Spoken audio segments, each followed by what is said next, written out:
Hello student.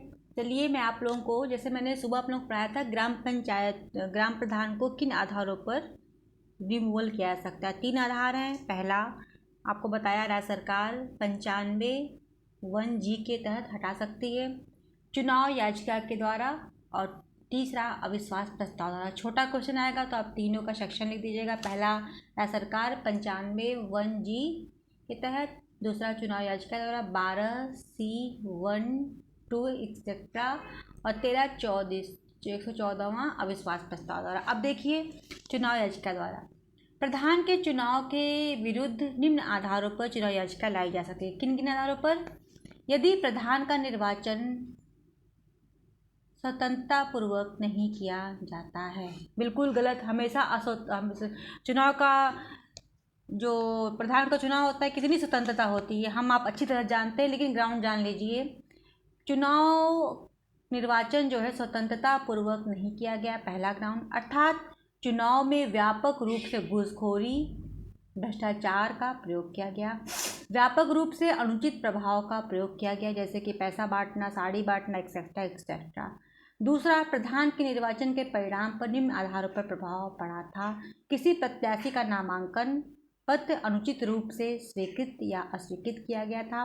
Panchayat राज अधिनियम अथवा उसके अधीन बनाए गए नियमों के उपबंधों का अनुपालन करने में घोर उपेक्षा की गई थी, जिसके कारण निर्वाचन पर सारवान प्रभाव पड़ा था।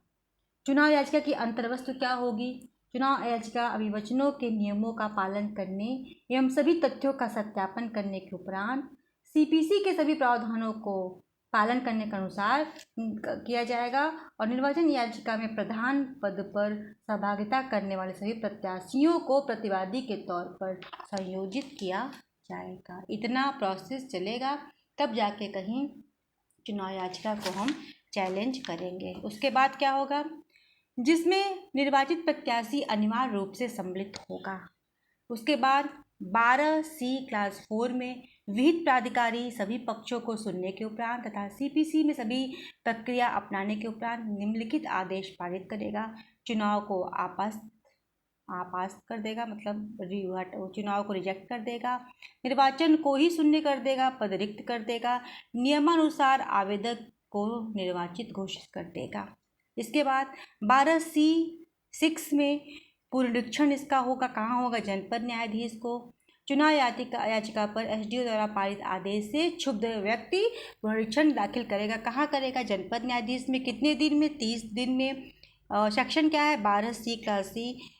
फिर ये क्या करेंगे? यह कि विहित प्राधिकारी ने ऐसी अधिकारिता का प्रयोग किया था जो उसमें कानून के द्वारा विनिहित नहीं थी। विहित प्राधिकारी ने इस प्रकार अपने में निहित अधिकारिता का प्रयोग करने में विफल रहा। विहित प्राधिकारी ने अपनी अधिकारिता का प्रयोग अवैध रूप से सारवान अनियमितता का प्रयोग करके किया। आदेश पारित होगा। आदेश की पुष्टि कर सकता है, आदेश में संशोधन कर सकता है, आदेश को अपास कर सकता है। उसके बाद पुनः सुनवाई के लिए मामला एसडीओ को प्रतिप्रेषित कर सकता है, मामले को गुणागुण पर तय कर सकता है। 12(c)(7) में जिला न्यायाधीश चुनाव याचिका को स्वयं सुन सकता है या अपने नियंत्रण के अधीन किसी अपर जनपद न्यायाधीश या किसी सिविल न्यायाधीश को सुनवा के लिए पुनरीक्षण आदेश पारित कर उसको भेज सकता है। लेकिन कोई भी क्षुब्ध व्यक्ति पुनरीक्षण प्राधिकारी के आदेश के विरुद्ध भारतीय संविधान के आर्टिकल 236 में रिट दायर कर सकेगा। आप हाईकोर्ट 226 में आ सकते हैं। तदुपरांत आर्टिकल 136 में एसएलपी फाइल कर सकता है। ये रहा आपका चुनाव याचिका का रिजेक्शन। अब है आपका लास्ट है अविश्वास प्रस्ताव द्वारा। ये भी मैं आपको पढ़ा के ख़त्म कर देती हूँ आज आपको ये चीज़। धारा 14(2) में ग्राम पंचायत के प्रधान को हटाने के लिए विशेष बैठक उसके निर्वाचन से 2 वर्ष के उपरांत ही आयोजित की जा सकती है, मतलब अविश्वास प्रस्ताव वाला। 14(3) में यदि गणपूर्ति के अभाव के कारण प्रधान को हटाने जाने का प्रस्ताव पर विचार नहीं किया गया जाता या आवश्यक बहुमत प्राप्त न होने के कारण अविश्वास प्रस्ताव पारित न हो जाए तो प्रधान को पुनः हटाने के लिए कोई भी बैठक उसके प्रथम बैठक के दिनांक से 1 वर्ष के भीतर कोई बैठक नहीं बुलाई जाएगी। बैठक आयोजित नहीं की जाएगी।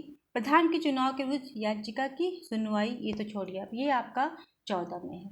अविश्वास प्रस्ताव इस विशेष बैठक होती है, 1/3 सदस्यों की होती है। अगर नहीं हो पाती तो 1 साल तक पुनः कोई याचिका नहीं आएगी। ये आपके रहे चुनाव, इनको हटाने के तीनों मैंने आपको प्रोविज़न बता दिया।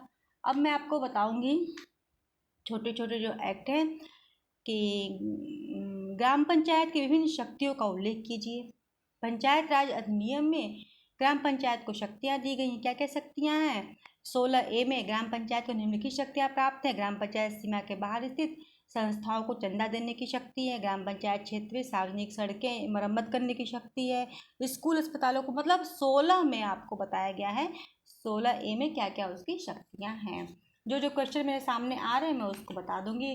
धारा 15 में कहा गया है कि धारा 15 में दिए गए कार्यों के अतिरिक्त ग्राम पंचायत 15A के अनुसार प्रत्येक ग्राम पंचायत अपनी पंचायत क्षेत्र के लिए एक विकास योजना तैयार करेगी, उससे संबंधित क्षेत्र पंचायत को प्रेषित करेगी। धारा 16 के अनुसार ग्राम पंचायत को सभी कार्य संपादित करेगी जो धारा 16 के अनुसार राज्य सरकार उसे संदेशित या देती है। ये सब छोटे छोटे क्वेश्चन हैं। फिर होता है कि विभिन्न आधारों पर हटा सकता है। अस्थायी व्यवस्था क्या होता है? कभी कभी अस्थायी व्यवस्था करनी पड़ती है, वो 12J में है। जब कभी प्रधान का पद मृत्यु, हटाए जाने या त्यागपत्र या बीमारी कारण या चुनाव याचिका में चुनाव रद्द होने के कारण या शपथ न लेने के कारण या अन्यथा पद रिक्त हो जाता है तो विधि प्राधिकारी 6 माह के लिए या तो प्रशासक नियुक्त कर सकता है या प्रशासनिक समिति नियुक्त कर सकता है, जो प्रधान पद के सभी कर्तव्यों और शक्तियों का पालन करेगा। 6 माह के अंदर प्रधान का पद का नया चुनाव संपन्न करा जाएगा। कैजुअल व्यवस्था पूछेगा तो 12J आप लिखेंगे। ठीक है, मैंने आज आपको ये बता दिया। अब मैं कल आपको मॉर्निंग में बताऊंगी MLC के बारे में, उनकी शक्तियाँ, उनके कार्य। बस 2-3 लेक्चर आपके बच्चे हैं, इसके लेक्चर ये ख़त्म हो जाएंगे, फिर मैं आपको किराएदारी शुरू करूँगी। Thank you so much. Channel से बने रहिए, लाइक कीजिए, सब्सक्राइब कीजिए, शेयर कीजिए। जो चीज़ समझ में ना आए मुझे बताइए, और अगर मेरे पढ़ाने में कोई आपको प्रॉब्लम है, समझ नहीं आता, तो प्लीज़ मुझे एक्सप्लेन कीजिए, क्योंकि ये मेरा पहला क्लास है। मेरी पढ़ाने और पढ़ने की मेरी बहुत पैशन है मेरा, तो मैं अपनी जो खाली समय मिलता है मैं सोचती हूँ कि जो ज्ञान मुझे आज तक मिला है क्यों ना मैं उस ज्ञान को आप लोगों को देती चलूँ। हाँ, इसलिए मैं पढ़ाती हूँ। इसको आप लोग अन्यथा मत लीजिएगा, और जो भी प्रॉब्लम हो आप मुझसे मैसेज के द्वारा समझ सकते हैं। Thank you so much. Channel से बने रहिए, सब्सक्राइब कीजिए।